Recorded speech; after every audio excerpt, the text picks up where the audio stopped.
I have heard it. One drink and it's over, or one take of heroin and it's over, or one take of opium and it's over. But, clearly that's not true. It's not for Although everybody. for some people, it seems to be. Mm-hmm. That's not true for everyone. Yeah. I imagine it's the same with onenesses and ecstatic spiritual experiences. Although it's hard to measure these numbers because there's like billions and billions and billions of people who are joined in their religious fervors through probably blissful, or else, I don't know, there's something going on, right? Mm-hmm. These things are all intertwined, I guess, is the point. Yeah. Welcome to the Driving to the Rest podcast. This is Inelia. And this is Larry. Just a quick note. If you're hearing this, you're on our free feed, which means you'll only get the first part of this conversation. To access the rest, go drivingtotherest.com and subscribe to the Wisdom Keeper Hour. Join us and our expert panelists for detailed insights and the after party where you're invited to join in the conversation. Head over to drivingtotherez.com and become a subscriber. Your $8 subscription keeps this podcast ad-free and helps us keep the lights on and maybe even get a decent cup of coffee. More importantly, it connects you with a community of passionate wisdom keepers like yourself. So if you're ready to go deeper, join us at drivingtotherest.com and support the journey.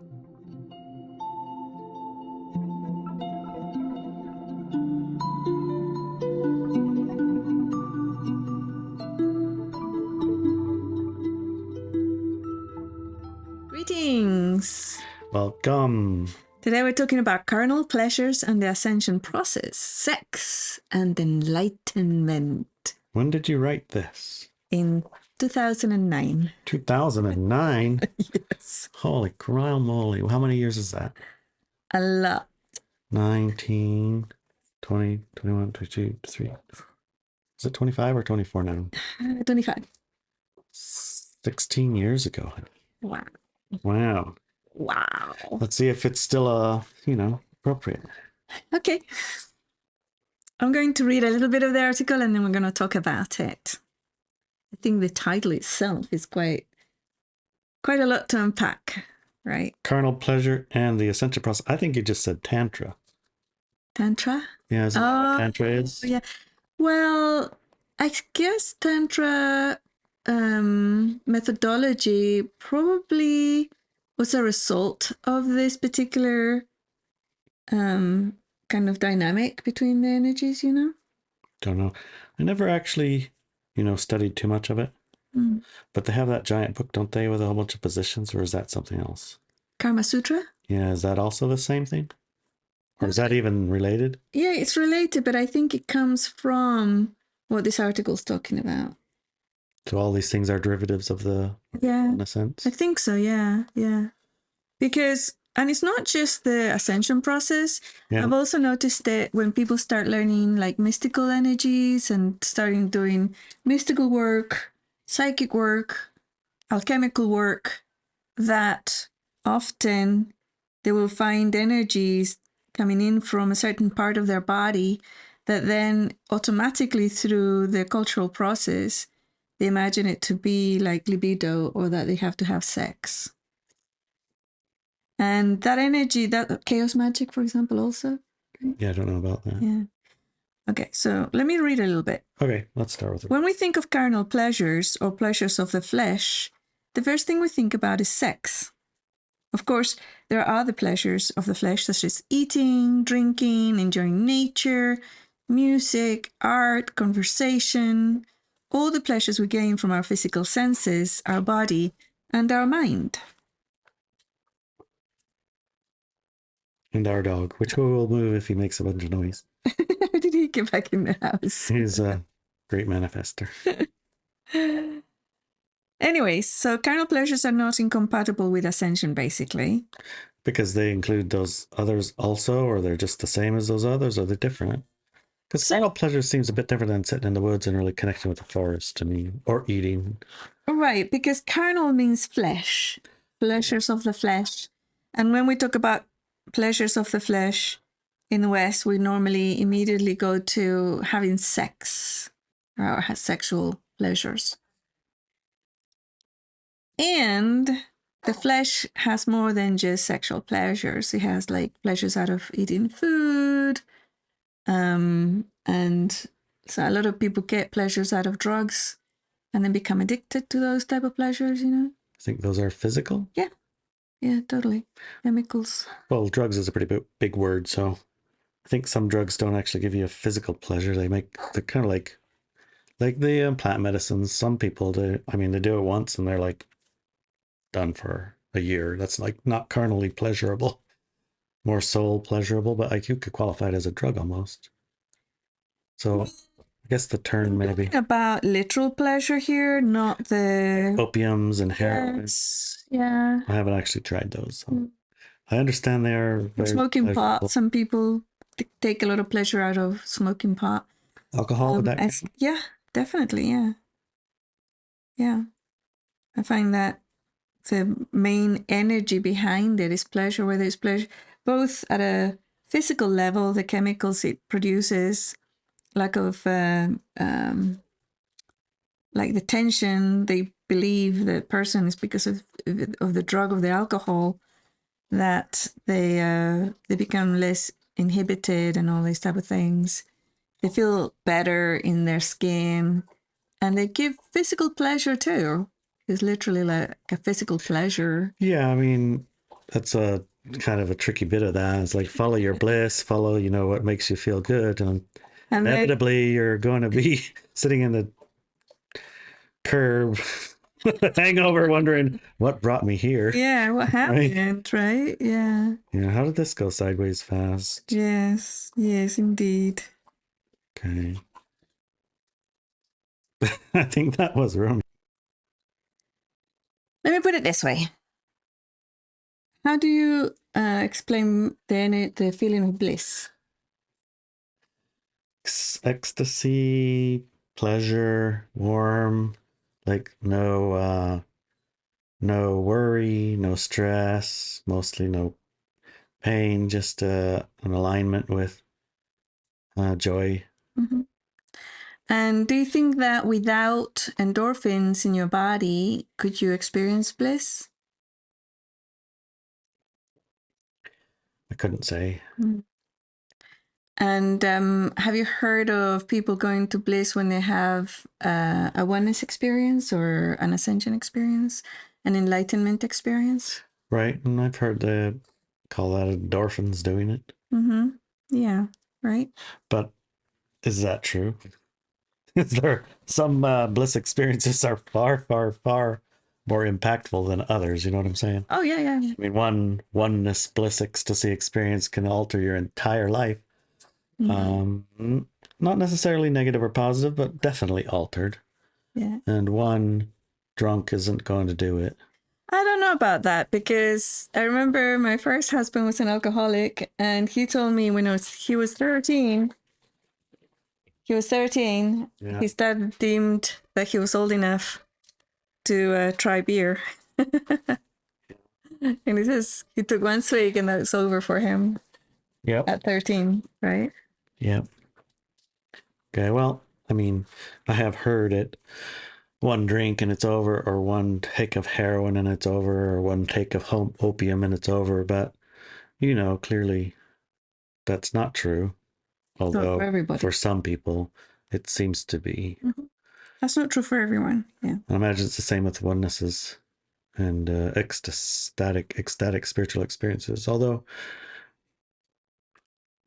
it's hard to measure these numbers because there's like billions and billions and billions of people who are joined in their religious fervors through probably blissful, or else, I don't know, there's something going on, right? Mm-hmm. These things are all intertwined, I guess is the point. Yeah. Some more powerfully than others, and some for some people and not for others. Mm-hmm. Hard to say which one is what for which one. Yeah. Yeah. For the body, like the physical body, elemental, pleasure is a great motivator. Yeah. So the body would do a lot of things just to get a boost of pleasure, whether it's from some alcohol or drug, exercise or thrills, or sex, sex. Yeah. And there's a lot of religions and teachings and things that tell people these two things, you have to choose between one or the other, right? You can have spiritual advancement or sex, not both. Right. That kind of a thing, what you're saying. Yeah. And I guess you say carnal pleasures are not incompatible with ascension, but as usual, you need to define the terms. What is ascension necessarily a spiritual experience? Yeah, there can be physical ascension too. And by ascension here, the way that I use it is not the thing that happened to Jesus, right? It's like for here, ascension means raising your frequency, becoming lighter. Yeah. Higher frequency being, becoming a higher frequency being. That's what I mean by ascension. So qualifying that word to begin with. So sex isn't incompatible with high frequency. No. Okay. And but the other raising your frequency. What about the other carnal pleasures? Some of them are, some of them not, right? Is alcohol compatible with ascension? No. What about opium or heroin? Not in the way that people use them. I would say probably not, period, because I haven't seen anybody who raise their frequency by using these type of things, right? So we could say some carnal pleasures are not compatible with ascension, but some carnal pleasures are. Yes. Okay. Yeah. So how do we measure? They can help, some of them.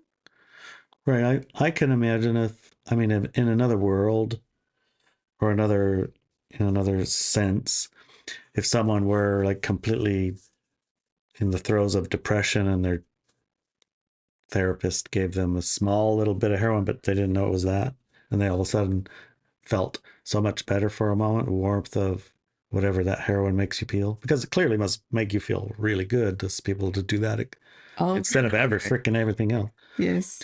I suppose if you didn't know and you didn't have access to an unlimited supply or whatever, that one little taste of what's possible might count as a small ascension. From one state to another. I'm sure the throes of depression and suicide to maybe there's hope after all.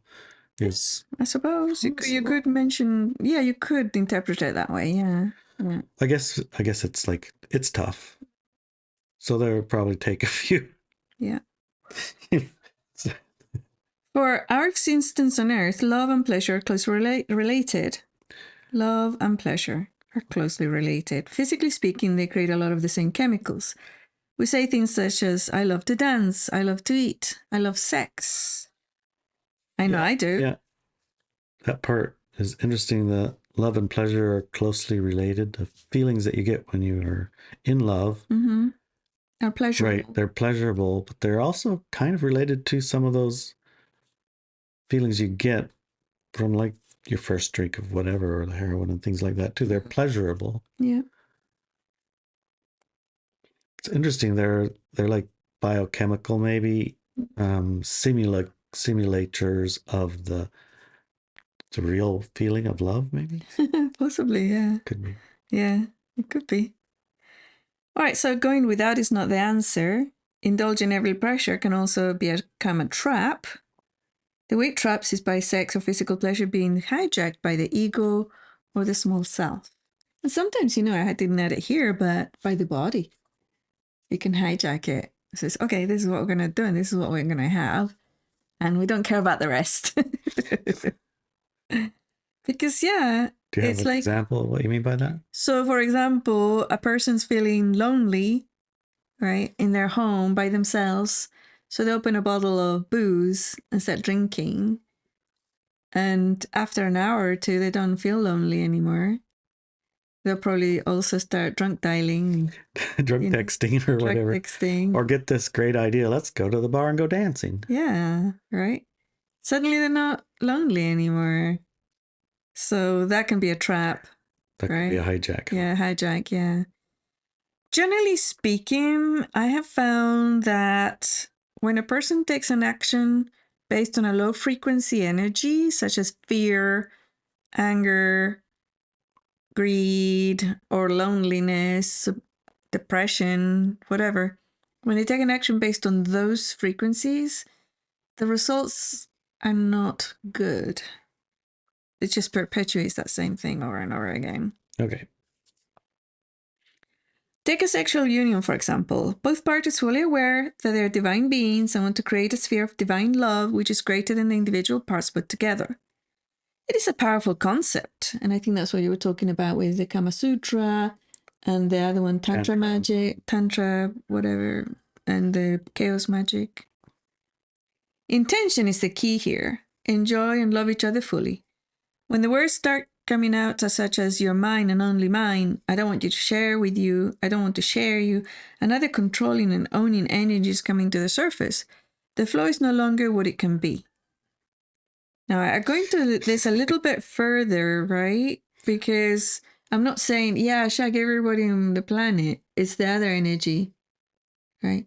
Because if you are in that kind of unified energy field, the last thing you're going to want to do is to put other people's fields in there, right? At a natural level, you know, you don't even have to say it. There's basically, you want to build on that field, and putting other people's energy into that field is going to destroy it. So you don't want to do that.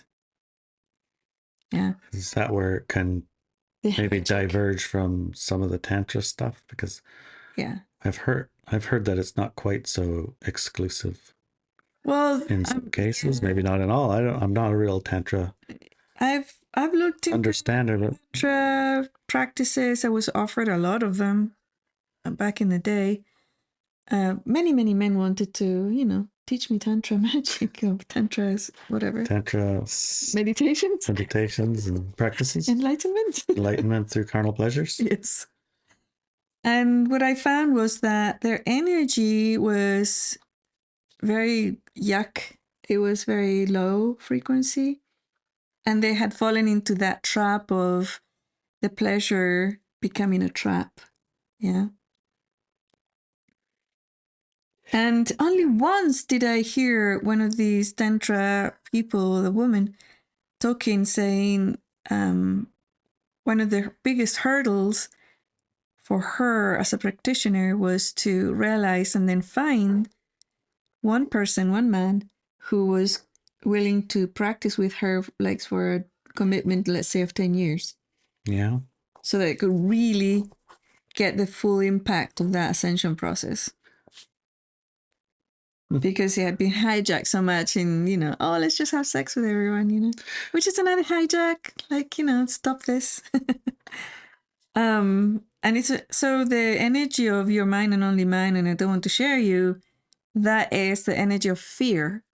And that fear wouldn't exist, wouldn't be there if that connection was true and real. Right? Because you wouldn't even have to think about it. You know that person wouldn't wander off and. Okay, but it hasn't been my experience of life, I guess. But you haven't had that thing. I'm not talking about you. I'm talking about priors. Me too. And prior peoples that I've seen and thought they had that. Is like my experience has been. Well, our experience of Earth is pretty much limited to dark light. The dark light stuff that we have had in our past. Right? Yeah. Right. And so you're kind of like, it's kind of like an intermixing of these frequencies with this carnal pleasure and all of it's obviously rife with the false paths, I guess would be the right way to suggest it. It's like you can, but also you can't. And you want, and then you exclude, and that's not good, but not exclude isn't good either. That's all the hijacks, though. Those are all very. That's all the hijacks. I know. I'm at a frequency level. The energies, and I go into the whole what happens. How do you make a long-lasting relationship in that course that I mentioned, right? The Sex, Love, and Soulmates in the New Paradigm course. Right. But it's like this is to do with raising your frequency, becoming more aware, and really perceiving yourself correctly. Yeah. Right. It isn't It's to say that sex isn't exclusive of raising your frequency, No, and that it can be a part of it, it can, but but it can also not be. yeah, it can be the opposite also, Okay. right? But a lot of people just take it's the opposite and stop everything. It's either all yes or Yeah, all no. nuns, monks, priests, whatever, Priests they've and been monks taught, and nuns, right? right? Right. That you have to stop all that in order for you to become enlightened or one with God. Have any monks become enlightened I don't know. Probably. without sex? I don't know.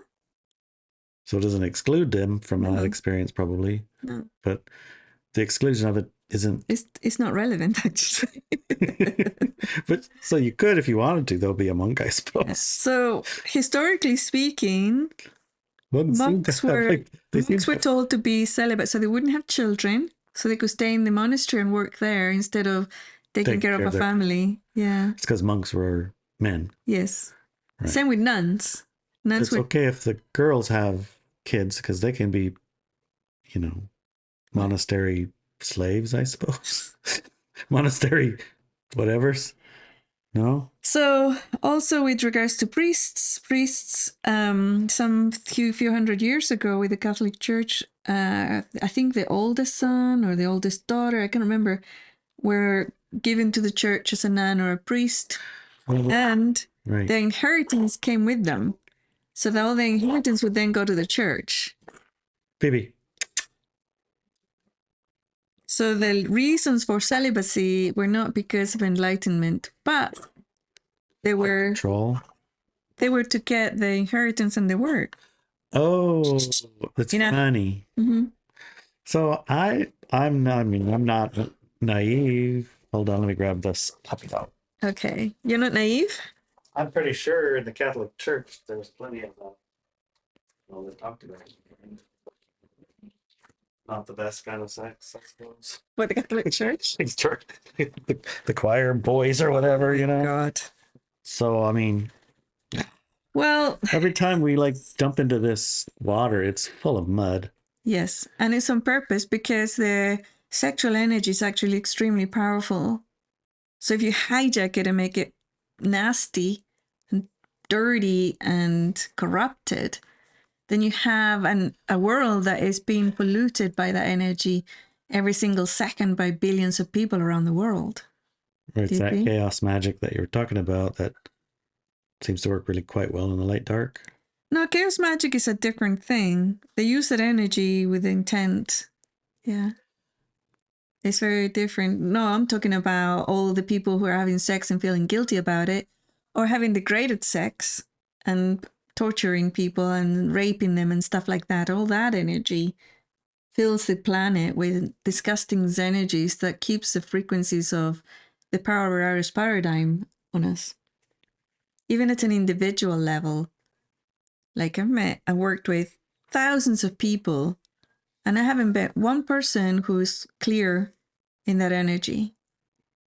They all carry something. Yeah. That's curious, isn't it? So they put a lot of energy into polluting that power. Right. And that power is like an energy that is the person. It's the actual person's energy that they're feeling. Yeah. Both parties can go into the ascension through pleasure relationship with an agreement to be exclusive with each other for as long as it takes. This is actually recommendable, especially at the start when both parties will be dealing with a lot of love flow and change. However, the problem begins when it is not an agreement, but a necessity due to insecurities, control, fear, anger, possessiveness, and all that type of thing.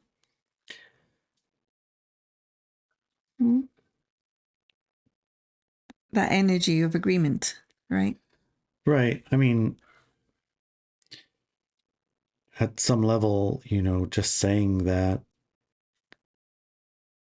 you want to be exclusive for a high frequency purpose, but not for low frequency reasons. I mean, I'm imagining if it were to happen, the low frequency reasons would be coming in, right? It's like you almost I mean, I think it's defensible even in some courts that if your wife's infidelis and you catch them, then you can actually shoot the guy or something. I've never heard that. I think it's a defense that you can literally use some places. Oh yeah, crime of passion. Crime of passion. Yes. Right. Yeah. They're actually a legal defense in some places. So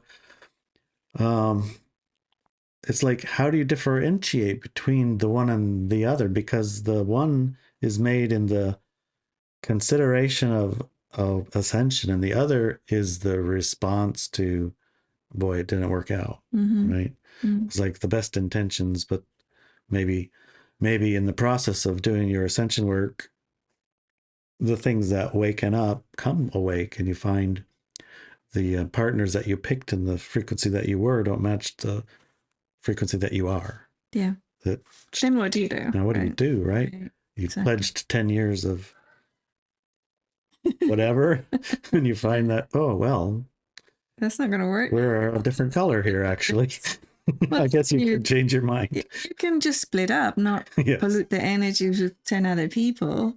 Right. Well, yeah, I could see how this is a path that can be fraught with temptations or distractions, or if you're still stuck in a low frequency mode. Yeah, for sure. Right.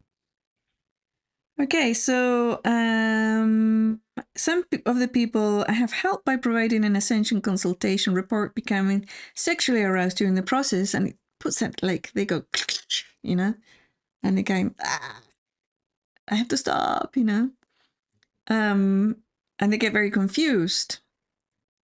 I don't know if confused to be the word. Yeah, it is. Confused. Yeah. So doing an ascension for a consultation, and then suddenly they're like horny. They're thinking about their boyfriend. You know? Yeah. So an understanding of how the energy of love and that of sexual pleasure are linked psychologically speaking helps to get past this stage, as it can otherwise be a stopping point for the person involved. The stopping point becomes about because of a lot of us, sexual energy and work of the spirit seems to be incompatible due to our upbringing. And I've found that also with people who are first stepping into the mystical energy work, you know, suddenly it's like they can't think of anything else, and they just want to go home and go grab their boyfriend or their girlfriend or whatever it might be. You know, it's like, okay, let's get that over with, and then we can get going, you know, on this other thing. And then, of course, I forget about it. The other time that I saw it, and it was really cool how he explained it and the solutions he came up with, was that guy, Monroe, in his autobiography. Yeah. I remember he had a lot of carnal things going on there. So every time he stepped into, at a certain point, every time he stepped into the astral realm, all he wanted to do is have sex, right? It's like, oh my God, he started looking around and he found that a lot of people in the astral, I mean, we're talking about the 40s and 50s, and those people were really repressed, you know, sexually repressed. So it's like, step out of the real world, and the first thing you want to do is find a naked girl and naked boy and get at it, you know? And isn't that what you found when you went there? As a teenager, yeah. It was like somebody was guiding you, say, no, you don't want to go there, don't look there, or something like that. Yeah. Oh, when I was very little, yeah. I was really small, and I had a teacher who popped up in the astral to make sure I wasn't walking around there by myself, right? Like, yeah. And walking down this road, it was more like it looked like a country road, right? And I look at the field, and there's literally a mountain of naked people on top of each other, trying to pleasure themselves and each other, you know? What? And I'm looking at them going, what is wrong with them? What are they doing? And the guy, this adult guy, looks at me and says, don't look at them. Just carry on, you know, like, whatever. Like, what are they doing? But anyway, so it makes me curious, that point that your physical body is young and that your astral body also is young. When I assumed your astral body had more to do with your soul, and their soul is like much older. No, the astral world is very close to the physical world, and your astral body is part of your physical body, so it will look the same. When you go beyond the astral world, that things change. Anyway, so Monroe was saying that he was getting hit by these desires and he couldn't get past them. And then he realized it was his physical body, right? That the astral was an aspect of the physical body, and the physical body wasn't like getting past, I just want to have sex. Often he would pull himself out and grab his wife who's laying next to him. And he was like, oh, well, that wasn't that important. And then he realized that he stepped out, and then one day he thought to tell his body, yeah, I know that's important, and we'll get on with that, right? But as soon as we do XYZ, which is the thing that he'd come out into the astral to do, like visit a particular lab and try and communicate with a particular person who was waiting for communication from the astral, this type of thing. Says, let's get on with that. And as soon as we're done, we're totally having sex, right? And the body became very happy about that. It's like, okay. And then he started doing all his work and everything. And after a few years, he didn't have to say that. And often, like at the beginning, he had to comply because otherwise the body would cop on that, it was just putting it off. But after a while, it wasn't even an issue anymore. And he went away. So it's like that type of hijack that I'm talking about. Right? It's like the person is going into the frequencies and they're raising their frequency, and suddenly they reach that frequency that is their natural one, which is really high frequency, and all of their physical body goes into bliss, and the energies are coming in through their the area where their private parts are, their pelvis and stuff. That's where the energies connect in the back there. So it gets really energetic, and the only reason they've learned in their life that area gets energetic is because they have to have sex now. So then that gets hijacked. And then they learn to like make it grow and expand. And it's like, that's actually just my energy for signature. Right. And then they get past wanting to go and grab their boyfriend or their girlfriend, And then they can do work, just like Monroe just said, okay, And when I learned that little nugget of wisdom, I told other people to just tell that to their body. I said, yeah, well, we're going to do that, but, let's get to this next level of awareness and expansion, and let's look at the universe with these eyes first, and then we'll go back and grab our boyfriend or girlfriend. And the body was quite happy to do that. So this is the type of thing I'm talking about here. About, if you're working, like, so going into deep meditation or whatever ascension work you do or enlightenment work you do, and then suddenly you find yourself all sexually stimulated, what's happening. So what are you supposed to do with it? So you're a single woman or a single man, or even a married woman or a married man, and your partner's not interested in this ascension work stuff. Matter of fact, they're the opposite of interested. They think you're probably in some weird whatever sex cult, or I'm sure their imagination's more vivid than the imagination you have of what they think you're thinking. Either way, you do these ascension courses and meditations, and they start activating things, and you find there's people of the opposite sex or the same, whatever your proclivity is, who are doing this too and feeling the same thing. And it's like naturally you're interested in each other now. Right. I mean, it's just sort of a side effect of being in proximity with a lot of bodies who are becoming aroused yeah. plus higher frequency. So then what do you do? So I do have the solution here, and I have used that in rooms with people who I'm working with.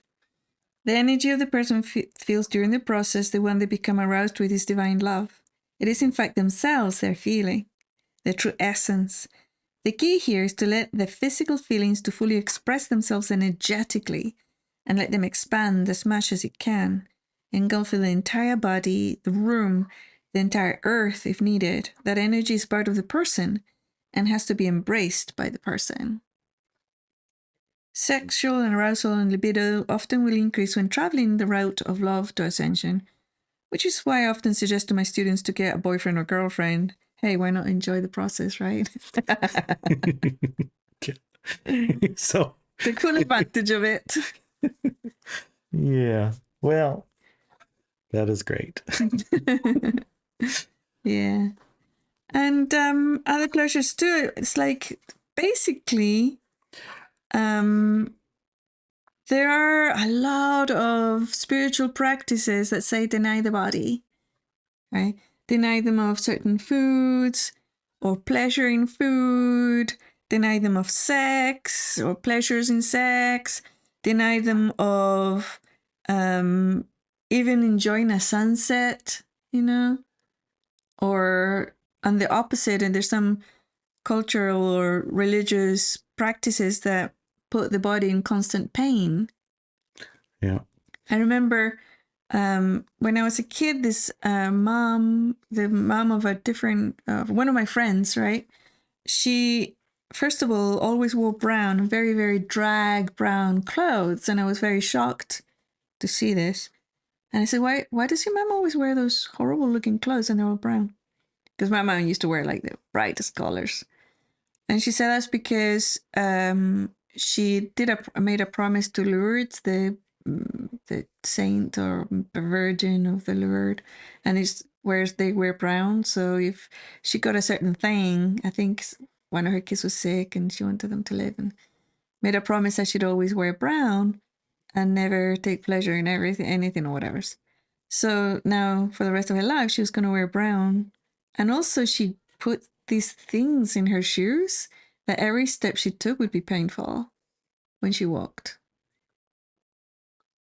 And I was like, wow.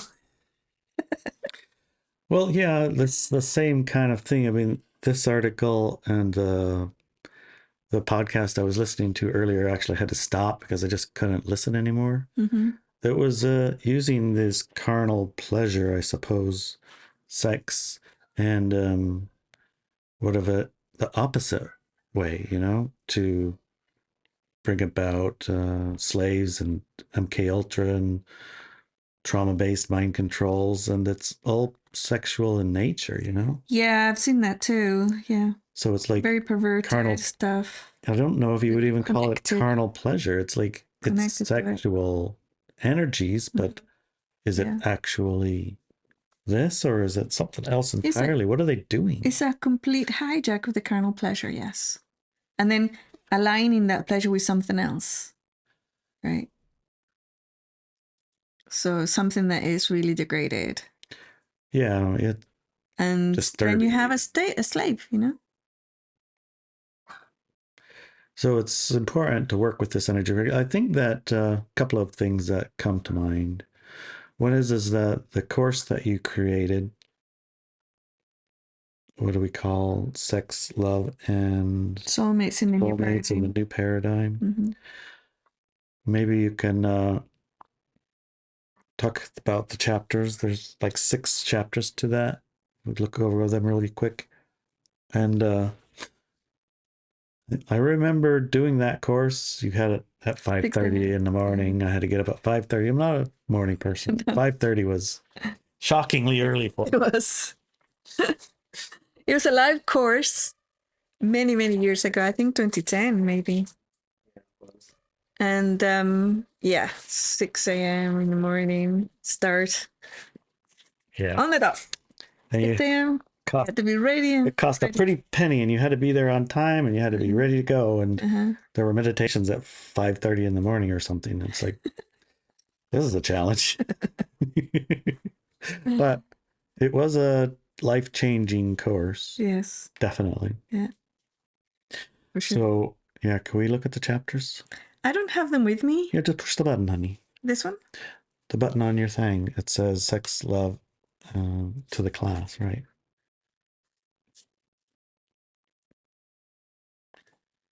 And there's the chapters that show up right there. So, yes. Okay, so there's courses. I'm sorry. It's 6 courses or something. Yeah, it should be like units instead of course, but yeah. So one of them is falling in love. Right, falling in love. And how does that happen? Why does it happen? What's is it good? Is it bad? Mm-hmm. Is it fine? And we're gonna find out in our Wisdom Keeper Hour. Okay, we're gonna look in the Wisdom Keeper Hour. Yes. All right. Yes. Well, let's just read the rest of the course. What the things we will be talking about. Falling in love, is it good? Is it bad? Is it natural? Is it like a distraction? Should you be falling in love? Or not, yeah. Okay, the separation. The other, what is it? Right? And what's its understand its relation to love and physical experience in the new paradigm? Oh yeah, is that the kind of thing with the flames or whatever? 2 points of view, 2 consciousnesses, 2 beings that relate to each other. What is it? Okay. 3, does a soul have sex? Does a soul have sex? Right. Remember, we were just talking about the astral. Is the astral physical or is it a soul thing? Is astral even a physical real? Yeah. All right. Gender is opposed to sex. Which in these times we really need to review gender and sex because I think that it's been intentionally messed up a little bit. Not a little bit, but completely messed up. Yeah, because I think that gender is opposed to sex and is opposed to sexual predispositions. Yeah, they're all different things. You need to learn about this. Okay. The urge to find the one. Oh, twin souls, twin flames. Yes. That urge, is that a good urge? Well, we're gonna find out, aren't we? I mean, for some people, myself included, for a very long time, that was the only drive. Yes. To find the one. You remember? I remember. But you only saw like 2 years or 3 years. 4 years of a smidgen of it. Oh my gosh. That thing goes for your whole life, you know. Are you still looking for the one, honey? I found the one, honey. You did? Oh, thank you. That's nice. Okay, so the sixth one is dropping the dream. And this can have many misunderstandings. Dropping it? Yeah. Well, I find out what it means. I'm here to tell you, if you are successful at that, you will be successful. Yes. Just saying, that's probably the hardest thing to do. But the moment you do and not pretend you do, everything changes. Everything changes, and you actually do find a one. Yes. I guess it'd be a good idea to tune into the Wisdom Keepers Hour. Yeah, we're going to have a nice little review of these things. But it doesn't replace the course. I mean, Right. I would suggest if you're really serious about this, just get the course. Because, come on. I mean, I felt I think I felt a little bit like the carnal pleasure part and all of the distractions along the path were like overwhelming, and they can be, although if you do this course, they become much, much more unentwined from it. And it can be a clean, high frequency experience. Okay. Without the hijacks. Yes. Yeah. Highly recommend it. All right. See you in several seconds. In moments. If you're subscribed to our second part, the Wisdom Keeper Hour, we'll have 4 experts. And I can't experts in their field. I'm curious to see how this goes because I think they've all done the class, right? I'm certain they've all done the class, and all of them are in different stages of finding the one. Yes. So that's what we have to say. All right. Love you, honey.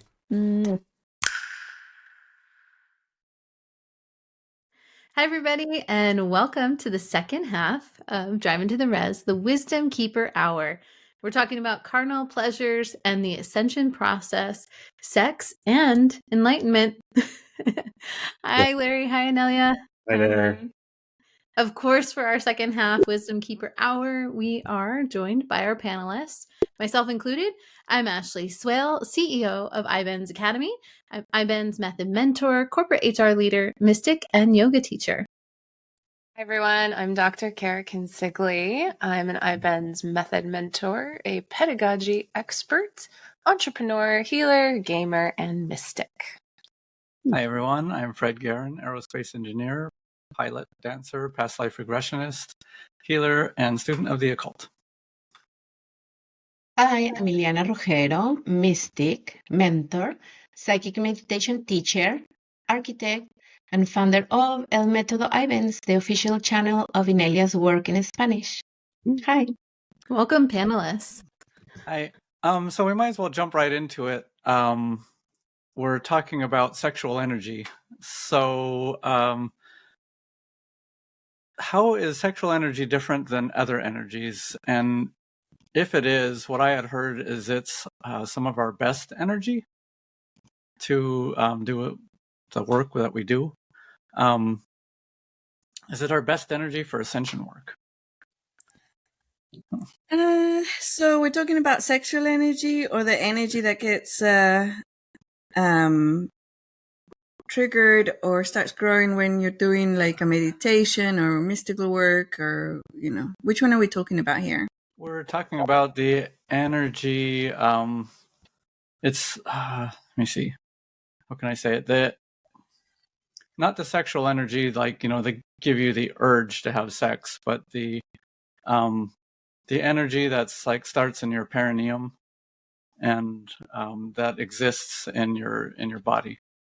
Yeah, because there's two different things, and that's a really good point. That there is something called sexual energy that is there to create life, that is there to get the things flowing so that you and another person can join together in a sexual way. That's a very specific energy. It's sexual energy. And the energy that gets triggered in that area when doing ascension work, mystical work, or other, the similarities end after you step away from the area. But because of our cultural upbringing, anything that makes us feel anything in that area, then we interpret as sexual energy and then veer off and go that way. Join us for the rest of this conversation at driveintotheres.com. And when you go to driveintotheres.com and you join in the rest of the show, rest of the second hour, you also get to join in the after party. 9 o'clock on Fridays, we all get together, including you.